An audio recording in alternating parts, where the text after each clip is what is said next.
Տերը օրհնի բոլորիս, սիրելի եղբայրներ, քույրեր ջան։ Տիրոջ իր բոլոր խոսքերի և խորհուրդների համար ես ընդհանրապես մի կարճ բոլոր օրինակներ ուզենամ հիշեցնեմ, որ եթե մարդու միտքը գոտևորված չի, ինքը ենթակա է փոփոխության։ Եվ մարդը կարող է հոգևոր դաշտից հայտնվի մարմնավոր դաշտի մեջ։ Եթե հիշում եք Մատթեոս Ավետարանի 16-րդ գլուխ 23 համարում, դա այն դեպքն է, երբ որ Տեր Հիսուսը հարցնում էր աշակերտներին, որ մարդիկ ինձ համար ով են ասում, որ լինեմ, եւ եթե հիշում եք Պետրոս առաքյալը, աշակերտ Պետրոսը, ասում է, որ դու ես Քրիստոսը կենդանի Աստծո որդին։ Եվ Տերը հստակ ասում է, որ երանի քեզ, որովհետև դա մարմինը եւ անունը քեզ չհայտնեց, այլ իմ հայրը, որը երկնքում է։ Եվ քիչ հետո, երբ որ Տեր Հիսուսը խոսում էր իր չարչարանքների մասին, որ պիտի մատնվի, չարչարվի եւ հետո խաչվի, նույն Պետրոսը գրված է, որ Տիրոջ ձեռքից տես բռնում է, հրում է, սկսում է հանդիմանել եւ ասում է քաբրիցի, որ այդ բանը քեզ լինի։ Այստեղ արդեն Տեր Հիսուսը ասում է, ետից կենա սատանա, դու գայթակղություն ես ինձ համար, որովհետև դու Աստծո բաները չես խորում, այլ մարդու բաները։ Բայց հետագայում, երբ որ Պետրոս առաքյալի միտքը հաստատվեց, մենք այլևս նման բան չենք տեսնում։ Ու ինչքան կարևոր է նորոգվելուց հետո, սիրելի եղբայրներ, քույրեր, որ մարդու միտքը ոտևորվի, մարդու միտքը հաստատվի։ Եթե հիշում եք Պողոս առաքյալը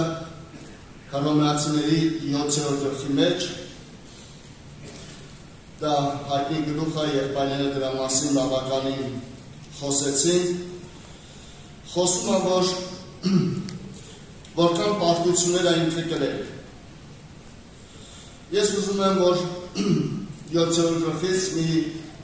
մի երկու համար հիշեցնել, որը դրված է 20-րդ համարում, 7-րդ գլուխ, ուրեմն, եթե այն, որ չեմ կամենում ես, այն եմ անում, էլ ես չեմ անում այն, բայց ինձանում բնակված մեղք է։ Ուրեմն գտնում եմ այդ օրենքը, որ երբ ես կամենում եմ բարին անել, չարը իմ մոտ է կա։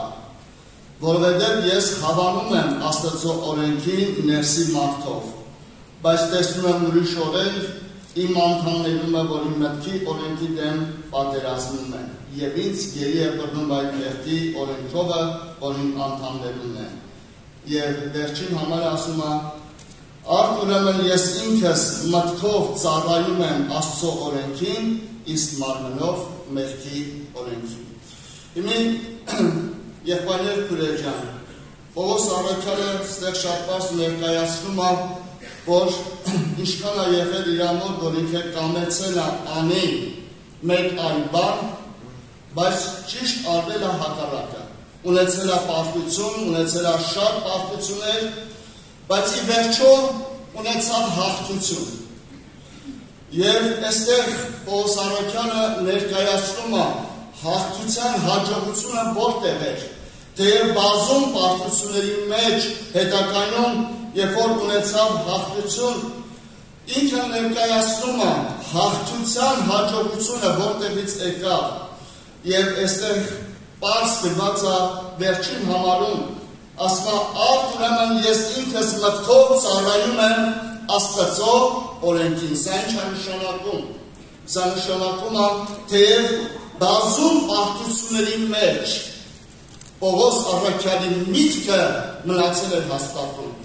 Նա իր մտքով ծառայում էր Աստծո օրենքին, ինքը պարտվում էր, բայց իր մտքով ասում էր միևնույն է, Աստծո օրենքը սուրբ է, պատվիրանը սուրբ է, արդար է եւ բարի է։ Խնդիրը իմ ներսում է։ Եվ իր միտքը մնացել էր հաստատուն, իր միտքը երբեք չէ փոխում եւ գրում է, որ ես մտքով ծառայում եմ Աստծո օրենքին։ Ինչքան կարևոր է լինել մտքով ոգևորված։ Եվ այս մտքի հաստատությունը ի վերջո բերեց ազատության, բերեց հաղթության, հայտնվեց կյանքի հոգու օրենքը եւ ազատագրեց Պողոս առաքյալին։ Եղբայրներ, քույրեր ջան, ես չգիտեմ դուք ինչքան կամ ինչերի մեջ եք պարտություններ ունեցել, բայց ամենամեծ խնդիրը հետևյալն է, որ մենք պետք է ուշադրություն դարձնենք։ Այդ բոլոր պարտությունների մեջ ինչ ես դու այսօր մտածում, ինչպես ես դու այսօր մտածում։ Շատ կարևոր է, որ քո բոլոր պարտությունների մեջ դու միևնույն է քո մտքով չշարժվես։ Դու միշտ մտածես, Հիսուսը սիրում է քեզ։ Դու միշտ մտածես, որ քեզ համար կա ազատագրում։ Եվ քո մտքով շարժվես, միտքդ մնա հաստատուն, եթե ազատագրումը այսօր չեղա, վաղը լինելու է։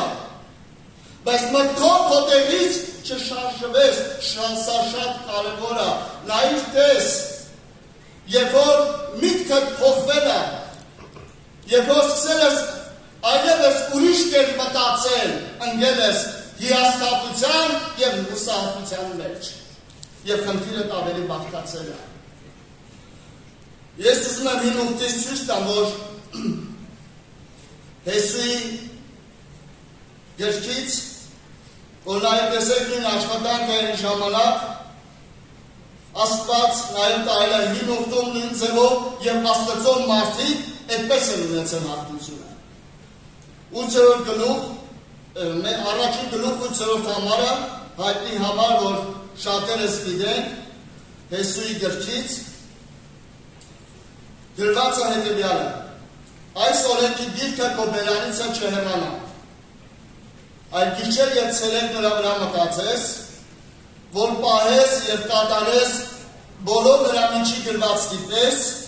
որովհետեւ այն ժամանակ ճանապարհները հաջող կանես եւ այն ժամանակ խելամիտ կլինես կամ խելամիտ կլինես։ Եթե մենք այս համարին ուշադրություն ենք դարձնում եւ պայել քուրեր, գրված է այս օրենքի դիրքը քո բերանից չհեռանա, ինչի, որովհետև այդ օրենքի գրքից ես դու միտք առնելու։ Ուրիշ տեղից քո միտքը չի բացվելու, չի լուսավորվելու։ Մեր միտքը լուսավորվելու է օրենքի գրքից եւ այդ օրենքի գիրքը քո բերանից չհեռանա։ Շարունակությունը ինչ ասում, գիշեր եւ ցերեկ նրա վրա մտածես, սկսես միտքդ նորոգել, նրա խոսքով, նրա խոսքի վրա մտածելով, գիշեր եւ ցերեկ, միտքդ սկսի նորոգվել։ Շարունակությունում ինչ ասում, որ պահես եւ կատարես նրա միջի բոլոր դրվածքի պես, որ միտքդ Աստծո խոսքի վրա հաստատվի։ Որովհետև որ հաստատում է, նա դառնում է գործողություն եւ քո բոլոր ճանապարհների մեջ դու սկսում ես կատարել այնպես, քայլել այնպես, ինչպես որ նրա խոսքը քեզ սովորեցրել է։ Այն ժամանակ դու կլինես խելամիտ։ Ես երբ խելամիտի բացատրությունն էի նայում, ու խելամիտ նշանակն բնական է խելամիտ, բայց մի կարևոր հետաքրքիր բացատրություն կա, որ խելամիտ նաև նշանակում է բոլոր իրադարձությունների մեջ հասկացող, բոլոր իրավիճակները հասկացող։ Դու սկսում ես զանազանել իրադրությունը, իրավիճակը, որովհետև միտքը սկսում է աշխատել այնպես, ինչպես որ ավետարանը քեզ սովորեցրել է։ Հետևաբար, սիրելի եղբայրներ, քույրեր ջան, մեզ անհրաժեշտ է, որ մեր միտքը հաստատված լինի։ Այսօրվա քո պարտությունը, քո վաղվա հաղթանակն է լինելու, եթե քո միտքը ինչա հաստատված է։ Երբ որ ավետարանի խոսքից քո միտքը երբեք չի հեռանում։ Պողոս առաքյալը եթե հիշում է Տիմոթեոսին, որքան հիշում եմ երկրորդ Տիմոթեոս երրորդ գլխի մեջ գրված վկայություն 14 համարում ասում Տիմոթեոս, այն որ ինձանով սովորեցի նրանցում հաստատ մնա, իմանալով թե ումից սովորեցիր։ Մի Պողոս առաքյալը Տիմոթեոսին խորհուրդ է տալիս, ի վերջո մարդը կարող է իր հոգևոր կյանքում ունենալ անկումներ, բայց շատ կարևոր է ինչի մեջ որ սովորել ես, նրա մեջ մնաս հաստատում։ Միտքդ երբեք չշարժվի, եղբայրներ կուրեր։ Շատերը ընկան, շատերը հեռացան, ինչի համար, որովհետև իրանց միտքն էր փոխվել։ Եվ այստեղ, երբ որ մենք կարդում ենք 4-րդ կետի արկետը, երբ որ միտքդ ավետարանից շեղվում է, թող մարդկային միտքը նա ապականված է, մարմնավոր միտքը ապականված է, նա հավատքի համար անպիտան է։ Հնարավոր չի, որ մարդը մարմնավոր մտածելակերպով քայլի, բայց հավատքի մեջ աճի։ Դա հնարավոր չի։ Շատերը ասում թողեցին, շատերը գնացին աշխարհ, մարդիկ, որոնք ժամանակին եղել են, չգիտեմ, խաչի քարոզիչներ, հետո հեռացան, եւ մի քանի օրինակներ Պողոս առաքյալը ներկայացնում է մարդիկ, որոնք քայլել են ժամանակին Պողոս առաքյալի հետ, Քրիստոս են դավանել, հետո դարձել են եւ մեծ խնդիրներ են բերել եւ դարձել են խաչի ճշնամիներ։ Ամբողջ խնդիրը հետևյալն է, երբ որ փոխվում է մարդու միտքը։ Ես եղել եմ, որ շփվել եմ երիտասարդների հետ, ես զգացել եմ, կան երիտասարդներ, որոնք տարիներով մնացել են հավատարիմ, բայց հիմա իրաց միտքը փոխվել է։ Հիմա երիտասարդներ կան, ասված ճիշտն ասած, հիմա մտածում են, որ ինչ-որ բաներ, որոնք մենք նախկինում չենք արել, սա հոգևոր կյանքին չի խանգարում, եւ մտքով նորից հետ են ուզում դառնալ, սա ամենավտանգավոր բանն է։ Ինչքան անկումներ, դժվարություններ ու խնդիրներ, երբ որ մենք ունենանք, սա այդքան վտանգավոր չի, որքան որ մտքափոխում ես դու այսօր։ Երբ որ մտքի մեր դուռը բացվում, եւ սկսում է ուրիշ մտքեր սատանան բերել, այս աշխարհի, որոնք անպիտան են հավատքի համար։ Ես սկսում եմ տկարացնել, եղբայրներ կուրեր։ Եթե հիշում եք, թվոց գրքի մեջ 13 եւ 14 համարներում, գլուխներում, եղբայրներ կուրեր, սա այդ դեպքն է, երբ որ լրտեսները գնացին, որպեսզի Քանանի երկիրը լրտեսեն, 12-ը գնացին, 12-ը տեսան նույն բաները, 12-ը լսեցին նույն բաները եւ վերադարձան։ Եվ նայեք մտքի արգասիքը, մտքի տարբեր մտքերի պտուղը, արդյունքը որն էր եւ ինչ լուր բերեցին։ Նրանք, որոնք մարմնավոր մտքով էին, նրանք, որոնք մարդկային մտքով էին, նրանց տեսածը ուրիշ բան է, թեև նույն բանն էին տեսել։ Բայց նրանք, ովքեր Աստծո խոստմունքի վրա իրաց մտածելակերպը ուրիշ է, նրանց բերած ուրեմն լուրը տարբերվում է, թեև էլի նույն բանն էին տեսել։ Եվ երբ որ կարդում են 13-րդ գլուխ 32 համարից գրված է հետևյալը, բայց նրա հետ ելնող մարդիկ ասեցին, մենք չենք կարող այն ժողովրդի վրա ելնել, որտեղ նրանք մեզանից զորավոր են, եւ իրենց լրտեսած երկրի վատ լուրը բերին Իսրայելի որդկանց համար ասելով, այն երկիրը, որի միջով անցան, նորան լրտեսելու համար, իր բնակիչներին ուտելու երկիր է, նրանք հսկաներ են, նրանք այսպիսին են, հույսներ են կդրել, մենք այդտեղ չենք կարող մտնենք, թեկուզ եւ Աստված ասել։ Եվ դրված է, որ ժողովրդի սիրտը թուլացավ։ Դրված է, որ ժողովուրդը իր ձայնը բարձրացրեց ու սկսեց աղաղակել ու բողոք Աստծո դեմ։ Ինչի մեզ Եգիպտոսից հանեցիր։ Ինչի մեզ այսքան բերեցիր, որսի մենք չկարողանանք մտնենք այդ երկիրը։ բայց կան երկու հոգի, որոնք լրիվ ձևով են մտածում։ Նաև տեսեք, նրանք ովքեր մարմնավոր ձևով են մտածում, նրանց մտածելակերպը Աստծո խոսքի վրա երբեք հավատ չէր կարող ձևավորել։ Այդ մտածելակերպը չի կարող մարդու մեջ հավատ բերի։ Բայց երկուսը, որոնք նույն բանն էին տեսել եւ իրավետ են եղել, Գեդացա 14:6 համարում։ Ասպա եւ երկիրը լրտեսնողներից Լավայի որդի Հեսուն եւ Հեփոնեի որդի Քալեբը իրենց հանդերձները պատառեցին եւ Իսրայելի որքանց բոլոր ժողովրդի հետ խոսեցին ասելով. Այն երկիրը, որի միջովը անցան նրան լրտեսելու համար, շատ բարի երկիր է։ Եթե Եհովա մեզ վրա հաճե, նա մեզ այն երկիրը կտանե եւ այն մեզ կտա, որ կա տուները տխով երկիրը,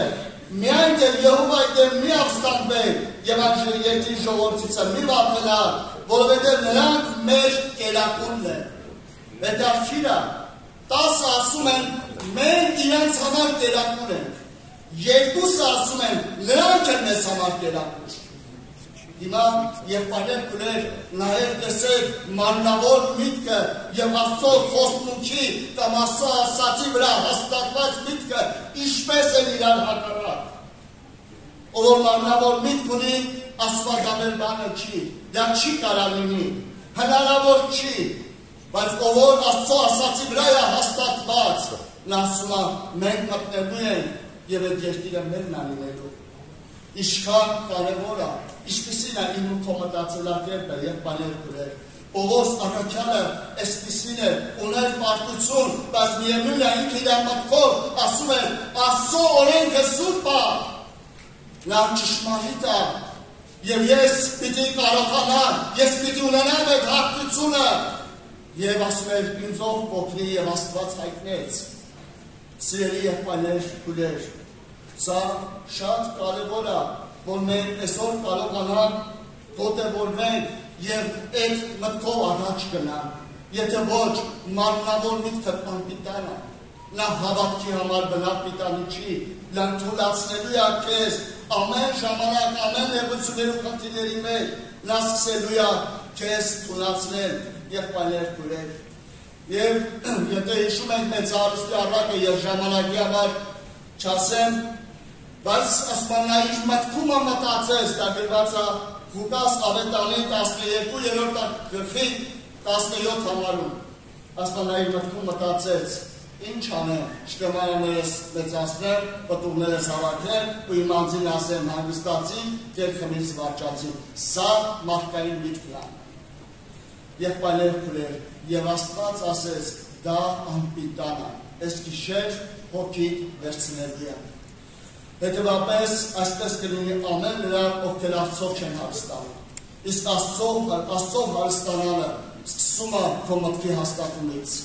Շատ կարևոր է, որ միտքը Աստծո խոստմունքի վրա հաստատված լինի։ Սիրելի եղբայրներ քույրեր, Եգիպտոսից դուրս եկած Իսրայելը չմտավ Քանանի երկիր, որովհետև միշտ իր մտքով Եգիպտոս էր։ Միշտ իրաց մտքով եւ իրաց սրտով Եգիպտոս էր, ապականված էր այդ միտքը եւ անպիտան եղավ, չխառնվեց հավատքի հետ։ Բայց նրանք, ովքեր վստահել էին ասում ու միտքը հաստատ էր Աստծո ասացի վրա, այդ երկուսը մտան Քանանի երկիր։ Այսօր Աստված թող մեզ օրհնի, մենք մեծ պարգև ունենք, դա ավետարանն է մեր ձեռքերով։ Կարդա գիշեր եւ ցերեկ, չկասկածես Աստծո ասացի վրա, չկասկածես Աստծո սիրո վրա։ Միտքը թող միշտ հաստատվի, եւ երբ որ վստահ ես, որ Քրիստոսը քեզ սիրում է, գրված է, նրա սերը մեզ ստիպում է, որ մենք լավի ուրիշ ձև մտածենք։ Նրա սերը ստիպում է փոխի քո միտքը, չշարժվես քո մտքից։ Եղբայրներ քույրեր, մնաս հաստատում քո մտքի մեջ։ Տերը թող մեզ օրհնի, Տերը մեզ զորացնի, պահի հաստատում, որպեսզի ամեն ժամանակ մնանք, եղբայրներ քույրեր, թեկուզ պարտություններ ունենանք, բայց մեր միտքը Աստծո ասացի վրա թող միշտ հաստատված մնա։ այսօրվա պարտությունը թող ապահովությունը Տերը թող մեզ օգնի ամեն